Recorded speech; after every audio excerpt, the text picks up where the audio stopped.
JC comes in and rapes me. He at that point I was fighting, trying to get away from him, and he put his hand over my mouth and told me to stop it, cut the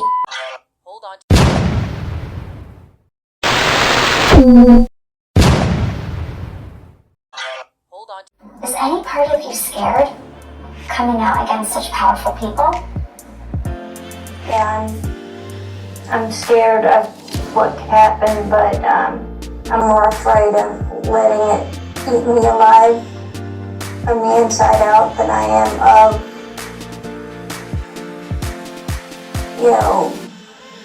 being chastised by their fans. A 38-year-old mother from Alabama who has filed a lawsuit accusing Sean Diddy Combs and Jay-Z of raping her when she was 13 years old. She asked us not to reveal her identity. What made you want to come forward and talk today? Because I think that I've been quiet long enough about what I've been through, and it's been hard enough to be quiet. But it's a chapter of my life that I'd like to close. What did you expect? I mean, think about that for a second.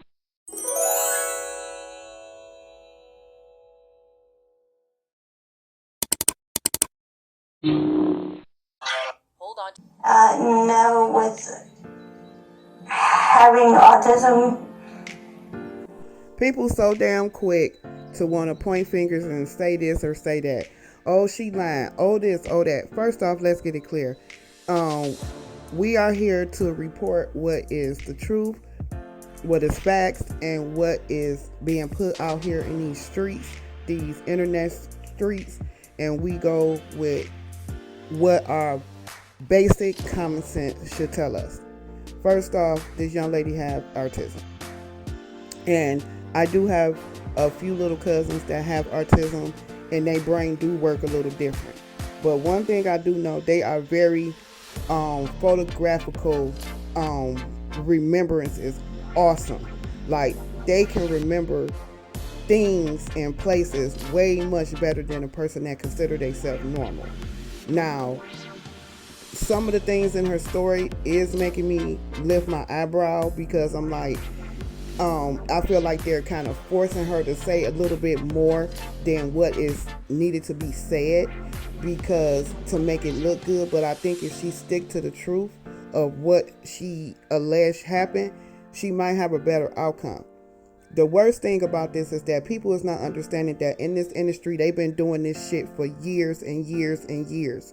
And it don't even start with the black artists. It start back to some of these white executives, black executives. And it's just really time for people to stand up for what is right. And what's right is the truth. They've been pulling wool over our eyes.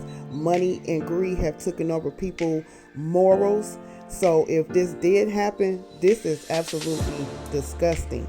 But if it didn't happen, guess what? This is not the end, y'all. Because what I've learned is when one thing come out, everything start coming out.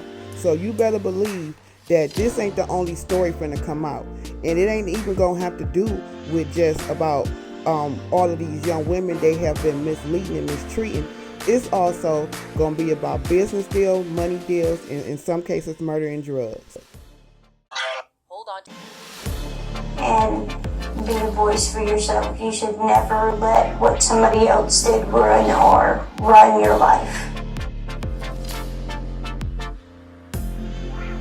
An NBC News review of her account found inconsistencies with her allegations. She says that she went to the MTV Video Music Awards in 2000 to catch a glimpse of her favorite celebrity.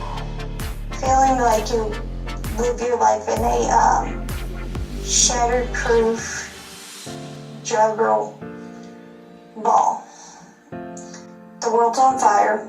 The fire is in is inside the ball with you, but there's no way for you to get out. In addition to having autism, the woman says she suffered a head injury.